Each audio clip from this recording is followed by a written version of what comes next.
할렐루야. 네, 오늘도 우리 주님 앞에 나오신 여러분들 환영하고 축복합니다. 오늘 저녁에도 우리 주님께서 오늘 우리에게 하늘의 신령한 은혜를 말씀하시고 허락하실 줄로 믿습니다. 오늘 우리 설교 제목이 이제 포도원 농부의 이야기, 포도원 농부의 비유가 되겠습니다. 우리가 히말리아의 눈으로 덮인 그런 설산에는 한 새가 있는데 할단새라는 아주 특별한 새가 있다고 합니다. 이 새는 특징이 있는데 밤만 되면 눈보라 속에서 영화의 추위 속에서 떨면서 슬피 운다는 것입니다. 그러면서 내일은 꼭 둥지를 만들어야지, 내일은 둥지를 만들어야지 하고 울부짖는다고 합니다. 그런데 다음날 그 춥고 어두운 밤이 지나고 아침이 되면 햇살이 쏟아집니다. 그리고 그 따스함 때문에 지난 밤의 마음의 결심을 쉬 잊어버리고 창공을 열심히 날아다닌다고 하는 것입니다. 그리고 또 밤이 되면 또 추위에 떨면서 내일은 꼭 둥지를 만들어야지, 내일은 꼭 둥지를 지어야지 라면서 후회한다는 그런 글을 읽은 일이 있습니다. 이 할단새라는 새는 잘 잊어버리는 우리 인간의 특징을 그대로 소개해주고 있습니다. 자, 우리도 인생을 살아가면서 늘 잊어버리는 게 있어요. 누가 우리의 주인인가 하는 것입니다. 내가 내 인생의 주인인가, 아니면 누가 우리 인생의 주인인가, 또 이 모든 것은 누구의 소유인가 하는 것입니다. 그런가 하면 정말 성경이 말하는 심판은 존재하는가? 정말 이 선악에 대해 성경은 분명히 악에 대한, 하나님을 믿지 않는 자들에 대한 심판이 있다고 했는데 그 심판은 그대로 이루어질까 하는 그런 우리는 의문을 갖게 됩니다. 오늘 이 세 가지 질문에 대한 정확한 답을 줄 수 있는 이 비유가 바로 오늘 성경의 본문의 이야기입니다. 오늘 우리는 이 성경을 악한 포도원 농부의 비유라고도 그렇게 부릅니다. 예수님은 바로 유대 종교 지도자들 앞에서 이 비유를 말씀하고 계십니다. 자, 먼저 우리 1절 말씀을 먼저 한번 읽어보겠습니다. 1절입니다. 시작. 예수께서 비유로 그들에게 말씀하시되 한 사람이 두르고 즙자는 틀을 만들고 망대를 지어서 농부들에게 새로 주고 타국에 갔더니 아멘 그랬습니다. 자, 여기 한 농부의 이야기가 나오는데 한 주인의 이야기가 나오죠. 이 한 사람은 이 포도원 아름다운 이 농원을 잘 가꿨다는 겁니다. 그래서 그는 산 울타리를 세워서 짐승들이 들어오지 못하게 하고, 즙자는 기계를 설치하고, 그리고 망대를 지어서 이제 모든 포도원을 감시하도록 이렇게 모든 준비를 다 갖춰놨다는 것입니다. 이것은 완벽한 준비입니다. 그리고 나서 이제 그는 타국에 가게 되는데 그가 아는 농부들에게 새로 주고 타국에 가게 되었다는 거죠.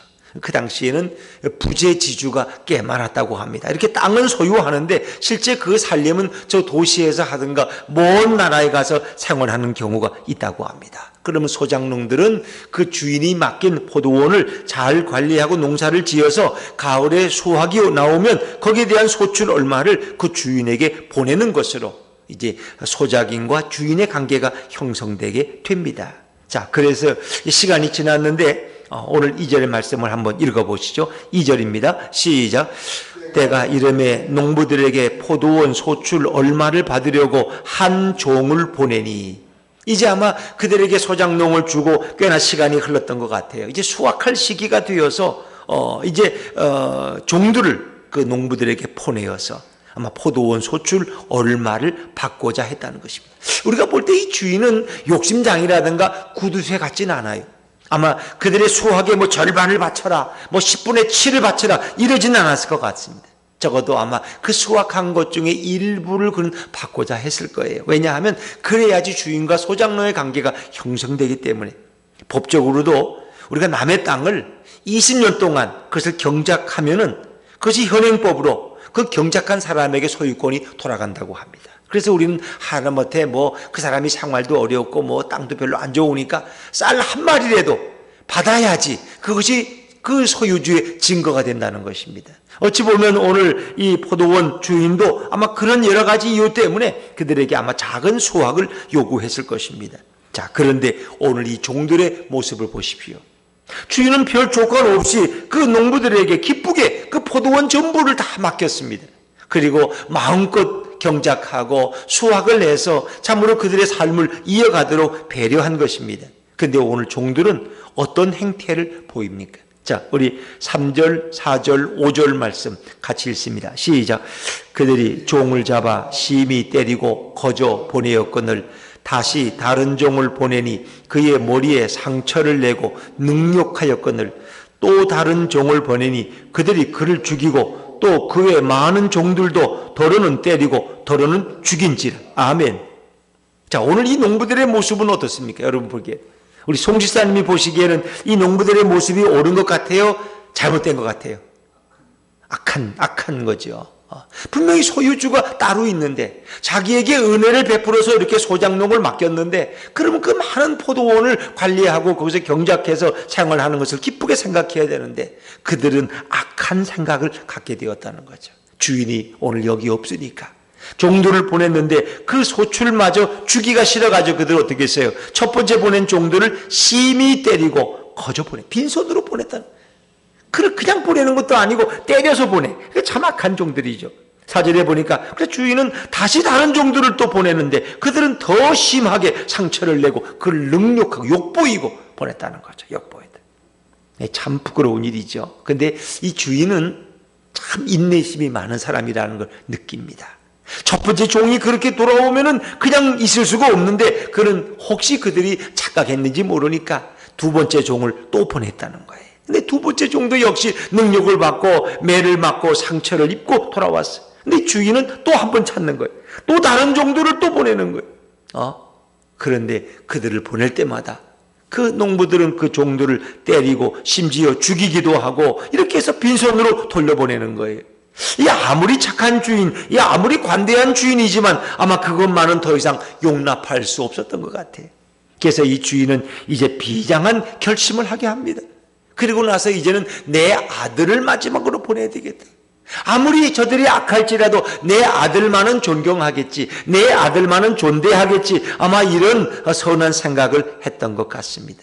그런데 그들은 오히려 주인의 생각을 벗어나게 되는 것이죠. 자, 우리 오늘 다시 한번 6절 말씀이에요. 6절 말씀 읽어보죠. 시작.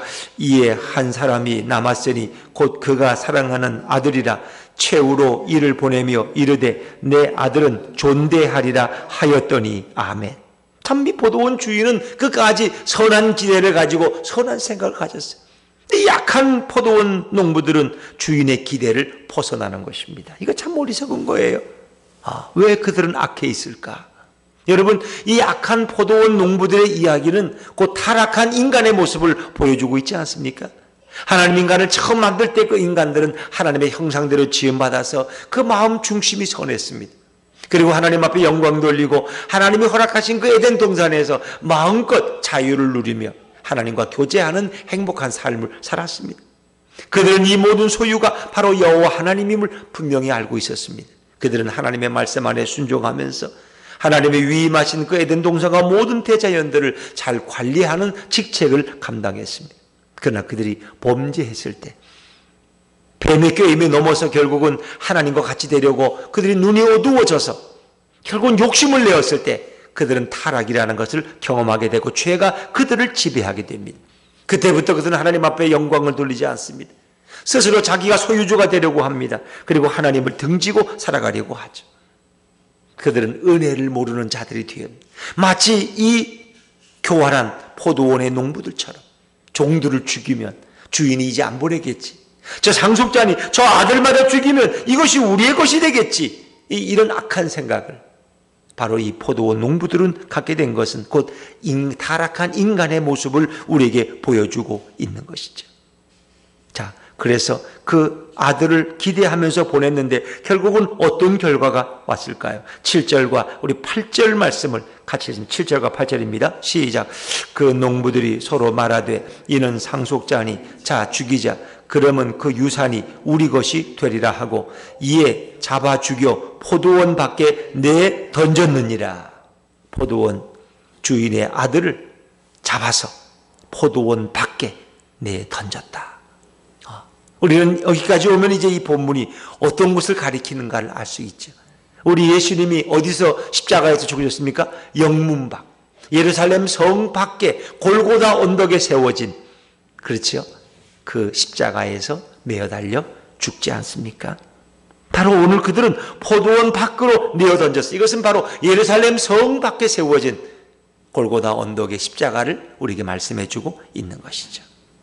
우리는 여기까지 읽으면 이제 이 비유가 이런 것을 가리키는구나 우리는 알 수 있죠. 여러분, 바로 이 포도원은 이스라엘을 가리키고 있는 것입니다.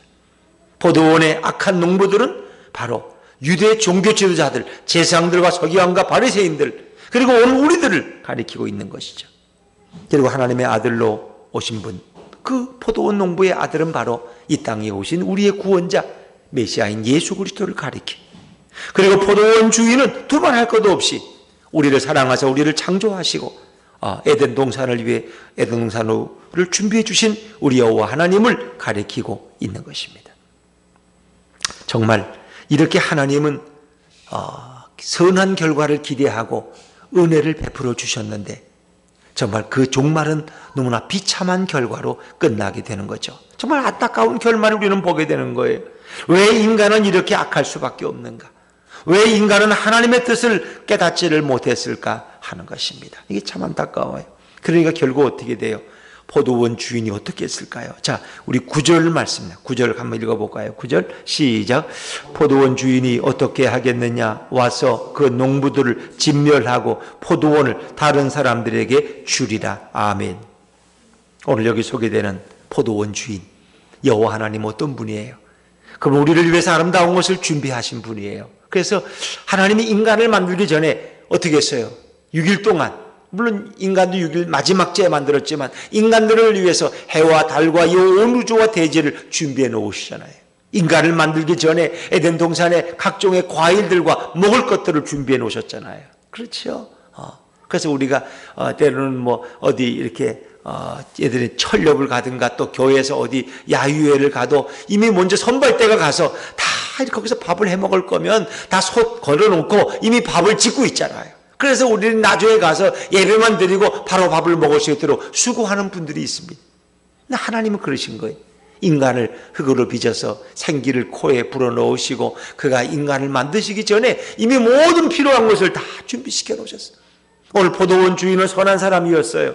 그런 농부들이 마음껏 농사를 질 수 있도록 이 포도원을 잘 갖고 놓았어요. 모든 필요한 걸 다 맡겨놨어요. 근데 요즘 상가도 안 좋은 주인들은 상가에 돈 들어갈 건 안 해. 그냥 수도도 안 놔놓고 뭐도 안 해놓고 그리고 다 세든 사람이 하라고 그러고 말해.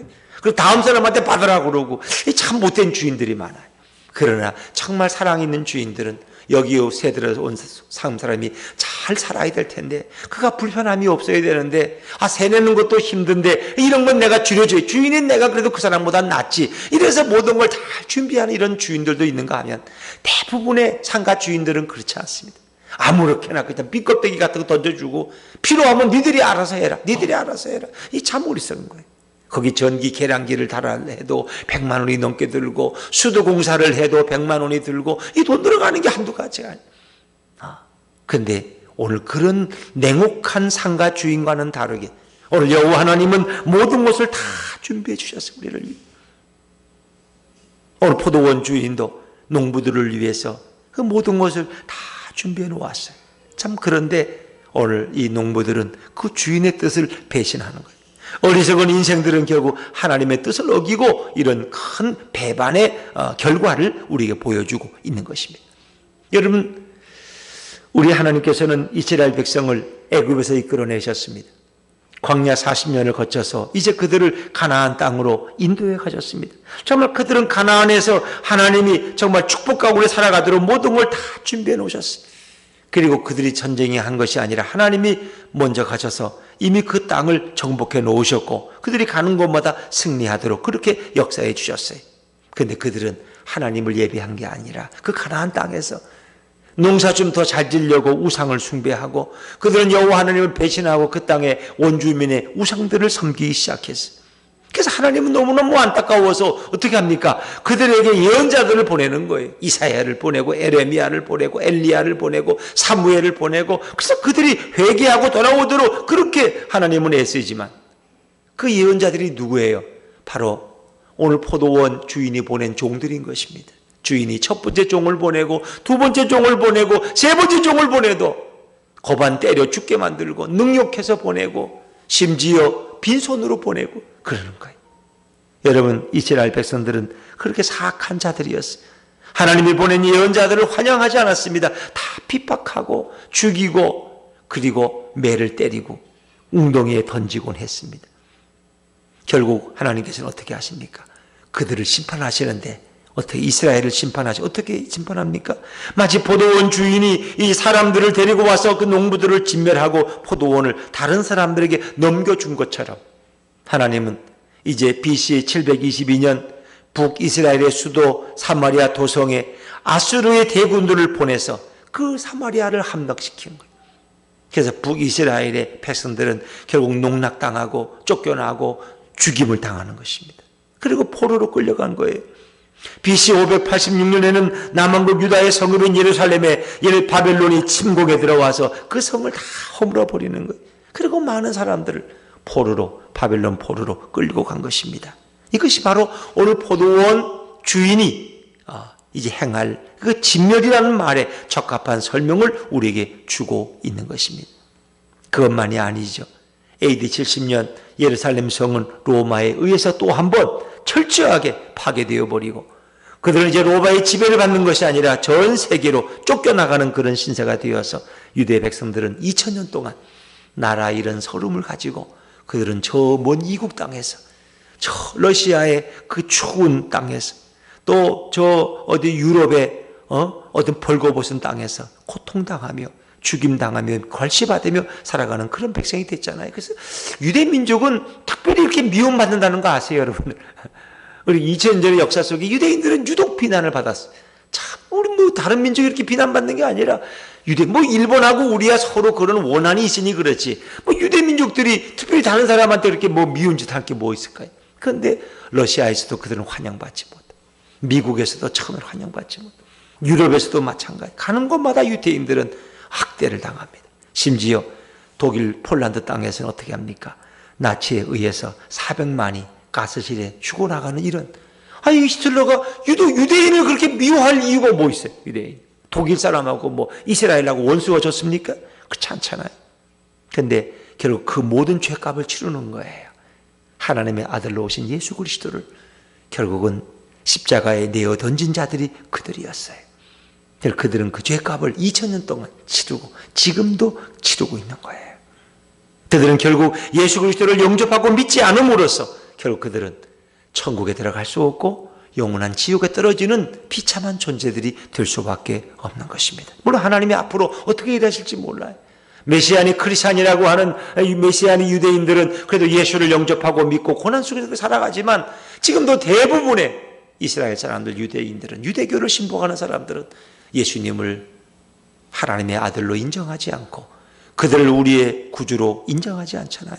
그들에게 뭐예요? 결과적으로 결국 심판과 죽음이 기다리고 있는 것입니다.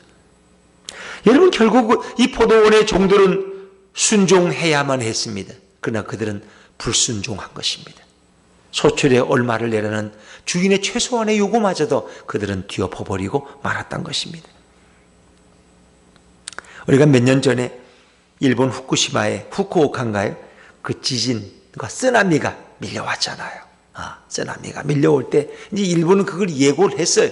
그러나 미처 피할 수가 워낙 빨리 왔기 때문에. 그런데 이제 그 후쿠오카 앞 바다에서 고기 잡는 배들이 있었습니다. 재난 방송이 일본은 이제 우리보다는 그게 더 발달해 있어요. 왜? 하도 지진이 잘 나는 나라니까 재난 방송이 아주 급속해. 그래서 모든 배에 이제 육지로 들어오지 말고 더 깊은 바다로 들어가라고 재난 방송이 떴어요.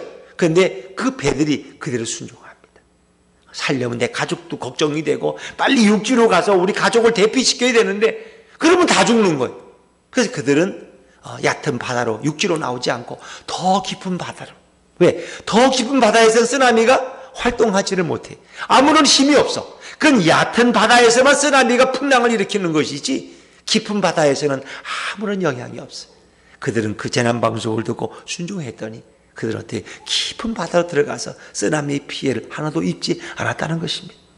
어떤 환경 가운데서도 하나님의 말씀에 순종하는 자에게는 구원이 있어요. 근데 그러지 못할 때는 거기에 엄청난 고통이 따라온다는 것입니다. 정말 우리나라도 이런 지진에 이젠 안전지대가 아니라는 것이 증명되지 않았습니까? 포항에서 일어난 이 지진.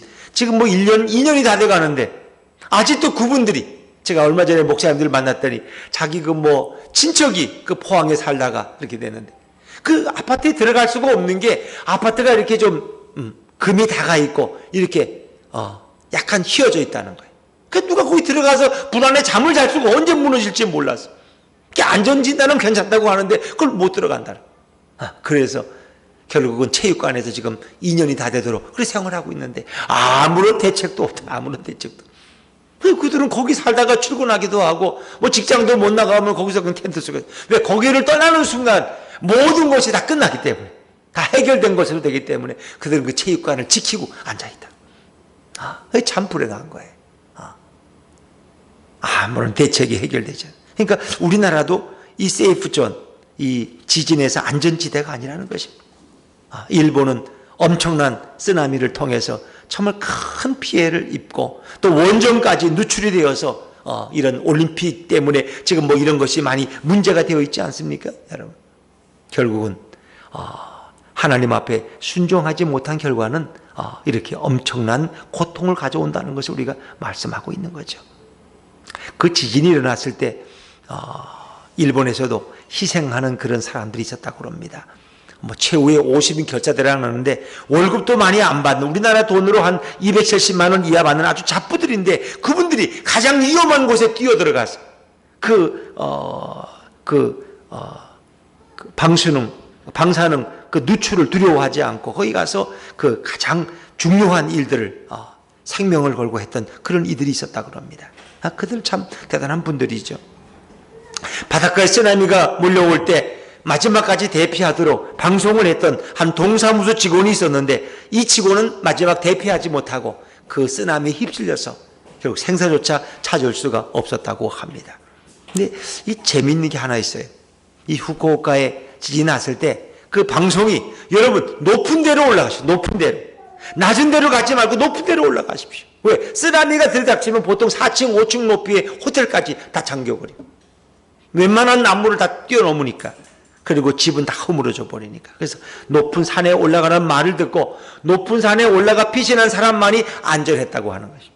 그런데 참 놀랍죠. 여러분, 성경에도 마태복음 24장에 보면 그 환란이 임할 때 어떻게 했어요? 밭에서 일하던 자들, 집에서 일하던 자들은 뒤도 안 돌아보고 어디로 해요? 산으로 올라, 높은 데로 올라가라. 높은 데로. 참 놀랍죠. 그래서 어찌 보면은 이런 쓰나미로 인한 이런 피해가 앞으로도 있을는지 아니면 지진으로 인한 피해가 있을는지 우리는 예측할 수가 없어요. 그러나 성경은 마태복음 24장에 너희가 환난을 당할 때 낮은 곳으로 내려가지 말고 높은 곳으로 올라가, 산으로 올라가라. 참 놀라운 공통점을 우리는 발견하게 됩니다. 여러분, 오늘 이 포도원 농부들은 순종하기보다는 불순종을 선택한 사람들입니다. 그들은 감사하고 은혜에 보답하기보다는 배은망덕한 모습을 보인 사람들이었습니다. 그들은 심지어 혜택을 베푼 주인의 은혜에 감사하기는커녕 주인과 주인의 아들을 결국은 핍박하는 결과가 되었습니다. 종들을 죽이는 것으로도 만족 못해서 주인의 아들을 죽이기까지 했습니다. 결국 여기에 하나님의 심판이 임할 수밖에 없었던 그런 극적인 원인을 우리는 발견할 수 있습니다. 사랑하는 여러분, 이 땅에는 심판이 반드시 있다는 것입니다. 구원이 있으면 심판은 반드시 존재하는 것입니다. 그래서 하나님께서는, 예수님께서는 이런 포도원 농부의 이야기를 통해서 반드시 심판이 있음을 말씀하고 있는 겁니다. 사람들은 심판을 믿지 않습니다. 지옥이 어디 있느냐? 심판이 어디 있느냐? 이거 살다가 죽는 거지 뭐. 죽으면 어떡해? 죽으면 끝이라는 거. 이거 어리석은 거예요. 어리석은 거예요. 성경은 분명히 우리에게 구원이 있음과 동시에 돌이킬 수 없는 무서운 심판이 있음을 말씀해 주고 있습니다. 그러기에 우리는 주님 앞에 나아가서 늘 고백하고 주님의 보혈로 우리 죄가 씻음받지 않으면 우리는 그 심판을 피할 수가 없다는 것입니다.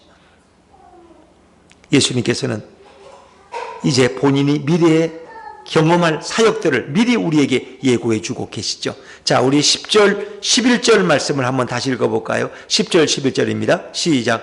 너희가 성경에 건축자들이 버린 돌이 모퉁이의 머릿돌이 되었나니 이것은 주로 말미암아 된 것이요 우리 눈에 놀랍도다 함을 읽어보지도 못하였느냐 하시니라. 아멘. 예수님께서는 구약의 그 예언들을 자기가 사역의 그 성취로 이렇게 늘 자주 구약의 말씀들을 인용하고 계시는 것입니다. 이것은 사실 밑에를 따져보면 우리 기역이라는 글자가 10절에 있잖아요. 건축자들 앞에, 건자 앞에. 내려가 보면 시편 118편 22절 이하로 소개되어 있죠. 이 118편 22절 인용된 말씀은 건축자들의 버린 돌이 모퉁이의 머릿돌이 되었다는 이 말씀. 우리 너무나 잘 알죠. 이 말씀의 출발은 솔로몬 왕이 성전을 건축할 때부터 시작되었다고 합니다. 솔로몬이 성전을 건축할 때 속수장을 돌 깎는 자들이 모여서 이제 돌을 다듬기 시작했어요. 그리고 이제 성전의 기초돌, 기초석에 쓸 것을 구하게 됐는데 이것저것 좋은 돌들을 다 보았지만 마땅치가 않아요. 그래서 그는 거기 선택한 한 돌을 그냥 보다가 쓸모가 없다고 던져버렸어요. 채석장에 던져버렸어요. 그리고 다른 돌을 또 찾아봤지만 이 기초석에 쓸만한 마땅한 돌이 없었다는 거예요. 근데 다시 돌아와 찾다가 그 채석장에 자기가 버린 돌을 보니까 그게 딱 맞는 것이었어요. 아까는 분명히 쓸모없어 보였는데 다시 돌아와 찾다가 보니까 그게 딱 맞는 것이었어요. 왜 우리도 그럴 때 있잖아요. 뭐 이렇게 쓸모없는 것 같아서 여기 이제 3,000원짜리 딱지 붙여가지고 폐기물 버리는데 갖다 버렸어. 아니 돌아오면서 보니까 그게 꼭 필요할 일이 생각나는 것 같아. 꼭 필요해. 그거 어떻게 집에 왔다 고민하다가 다시 가서 가져오는 것처럼 오늘 이 석수장이는 쓸모없어 버렸는데 그 돌이 기초석으로 정말 중요하더라는 거예요. 그래서 그것을 다시 가지고 와서 성전문의 기초석으로 담았다는 이 전설적인 이야기가 있어요. 그래서 그 말씀에서 이 말씀이 인용되었다고 하는 것입니다. 여러분, 오늘 여기 건축자들에게 버림받은 돌은 누구를 가리키는 겁니까? 예수 그리스도를 가리키는 것입니다. 이 건축자들이 누구예요? 바로 유대 종교 지도자들입니다. 대제사장, 서기관, 바리새인들, 그들에 의해서 예수님은 철저하게 버림받으시게 되는 것입니다. 그들은 예수님을 거부합니다. 그리고 예수님을 심지어 죽이려고 모의까지 합니다. 결국 건축자들, 그들은 대제사장들이었고 서기관들이었고 바리새인들이었습니다. 그들에 의해서 예수님은 버림을 당합니다. 버림당해서 결국 십자가에 죽으시고 내처짐을 당하지만은 쓸모없는 인생이 되는 것 같지만 아니에요. 하나님은 죽은 자 가운데서 우리 예수님을 다시 일으키셔서 마치 버려진 돌이 다시 중요한 성전의 기초돌이 된 것처럼 하나님은 예수님을 들어서 우리 구원의 기초로 삼으신 줄로 믿습니다. 이걸 우리는 머릿돌이에요. 머릿돌. 사실은 이제 머릿돌이라는 것은 집을 질 때 기역자로 꺾어지는 부분, 이런 가장 중요한 부분에 돌을 쌓아가는 첫 출발을 우리 머릿돌, 기초석이라고 불러요. 그걸 기준으로 해서 집을 쌓아가는 거예요. 그런데 이제 교회 가면은 어떻습니까? 앞에다가 이런 머릿돌 하나 박죠. 그리고 거기다 이제 머릿돌이라고 해서 몇 년, 몇 월, 며칠 이렇게 성전 건축을 완공하다. 그러니까 이걸 머릿돌이라고 그러지만 사실은 그건 그냥 거기 붙여놓은 비문에 불과한 것이고 진짜 그 예배당을 질 때 가장 기초가 되는 돌, 그것을 우리는 기초석 혹은 머릿돌이라는 거죠. 건축자들에 의해서 버림당한 그 예수님이 이제는 구원의 머릿돌이 되었다 하는 것입니다. 하나님은 예수님을 죽은 자 가운데 일으키셔서 그를 위대하게 사용하십니다. 그래서 이 구약의 인물들을 가만히 보면 이 예수님의 생애와 상당히 공통점이 많다는 거 아세요, 여러분? 여러분 요셉을 보세요. 요셉은 누구에 의해서 버림당했어요? 형들에 의해서. 형들이 버렸잖아요. 미워서 버렸어요. 근데 미워서 버렸는데 결국은 그 가문이 누구에 의해서 구원받아요? 요셉에 의해서 구원받잖아요.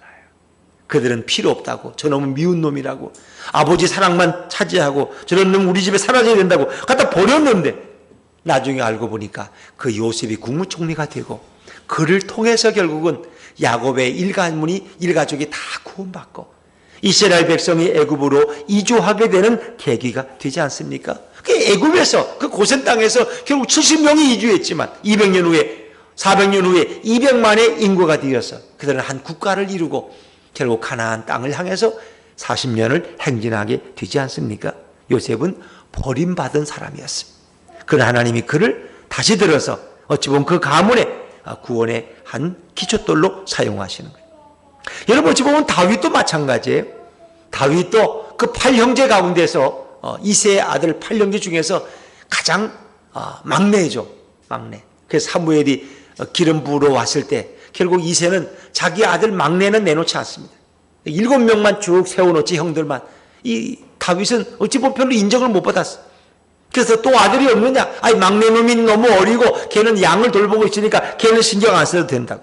그러나 사무엘이 그 아들이 오기까지는 나는 식사를 하지 않겠다. 그 버티니까 할 수 없이 이새가 데려온 거예요.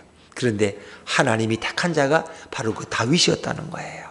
그래서 종종 우리 사람들이 볼 때는 그건 가치가 없는데, 볼품이 없는데 하나님의 눈에는 가치 있는 이런 존재들을 우리는 발견할 수 있죠. 이거 참 하나님의 역사예요. 하나님이 사람을 쓰실 때는 때로는 버려진 돌과 같은 영혼들을 들어서 위대한 하나님의 사역자로 쓰시는 경우가 너무나 많이 있다는 것입니다. 사랑하는 여러분, 우리 예수님은 건축자들인 유대 종교지자들에 의해서 거부당하고 버림당한 분이었습니다. 그러나 하나님은 그를 죽은 자 가운데서 다시 들어서 귀하게 사용하십니다. 이것이 바로 하나님의 역사입니다. 사랑하는 여러분, 오늘 포도원 주인은 누구를 의미하는지 종들은 잘 알지를 못했습니다. 그 아들은 누구를 말하는지 그들은 알았지만 결국은 불순종하고 그를 죽여서 던져버리고 말았던 것입니다. 여러분, 우리 삶의 주인이 누구십니까? 바로 예수 그리스도라는 것을 오늘 성경은 말씀하고 있습니다. 우리는 종종 내가 내 삶의 주인인 것처럼 살아갑니다. 그리고 이 모든 것이 나의 소유인 것처럼 착각하며 살아갑니다. 그러나 하나님이 걷어가시면 건강도 내 것이 아니었음을 알게 됩니다. 이 모든 내가 누리던 모든 것들이 내 것이 아니었음을 우리는 훗날에야 깨닫게 됩니다. 오늘 이 종들은 정말 가슴을 치며 회개하고 그 앞에 무릎을 꿇어야 함에도 불구하고 그들은 오히려 강팍해져서 결국 그 아들을 포도원 밖으로 던져서 죽이는 그런 어리석은 일을 행하게 됩니다. 오늘 유대 종교지자들 바리새인과 대제사장과 서기관들은 예수님 앞에 회개하며 가슴을 치며 통회해야 했음에도 불구하고 그들은 오히려 예수를 죽이려고 했습니다. 사랑하는 여러분, 오늘 우리에게 주시는 이 말씀은 예수 그리스도가 바로 우리의 영원한 주인이고 우리는 영원한 그의 소유임을 말씀해 주고 있습니다. 이사야 43장에 보니까 하나님은 말씀하십니다. 내가 너를 지명하여 불렀나니 너는 내 것이라. 내가 너를 보배롭게 여기고 내가 너를 존귀하게 여기고 내가 너를 사랑한다고 말씀하십니다. 우리는 바로 주님의 소유입니다. 그러나 우리가 이것을 굳이 부인하고 내 뜻대로 내 의지로 살아가려고 할 때 하나님의 축복을 누릴 수가 없다는 것입니다. 하나님의 말씀은 오늘 우리들에게 주시는 말씀이 아니겠습니까? 내 가진 모든 것은 다 주님의 것이 아닙니까? 우리가 11절을 드릴 때 그런 생각을 할 수 있어요. 열의 하나를 드려야, 열의 하나는 하나님께 드리고 열의 아홉은 내 거지, 내 거. 내 맘대로 쓰지. 사실은 그것도 틀린 생각이에요. 이 모든 열 전체가 하나님의 것이에요.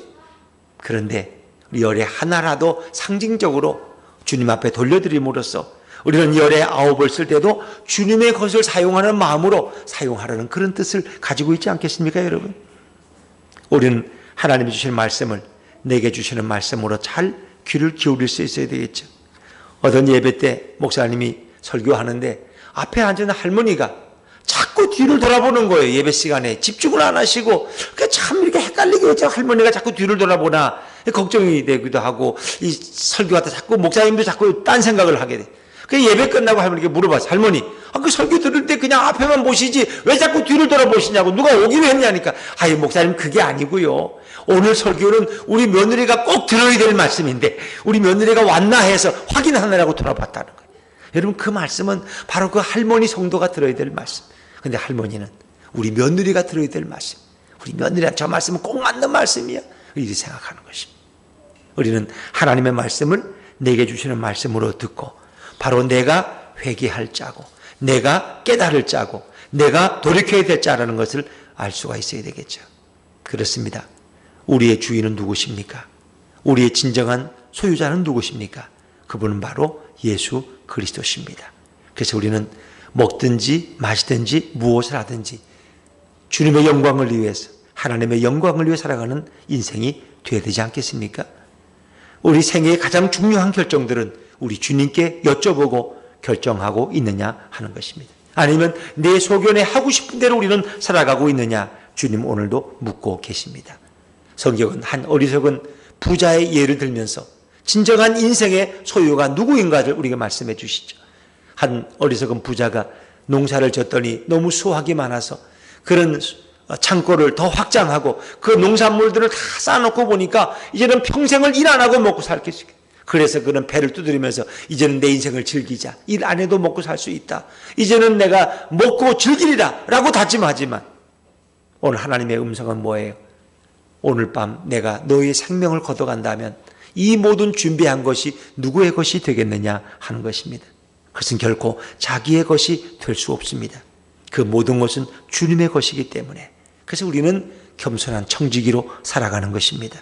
오늘도 하나님이 내게 주신 시간 속에서, 이 공간 속에서 하나님 주신 건강을 가지고 내 사명을 감당하다가 어느 날 하나님이 나를 데려가시면 우리는 이 모든 것을 그대로 손 놓고 주님 앞에 돌아가는 존재가 바로 그리스도의 청지기들이고 하나님의 백성들인 것입니다.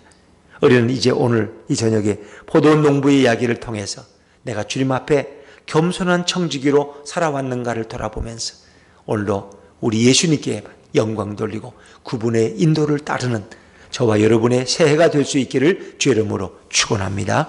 기도하겠습니다.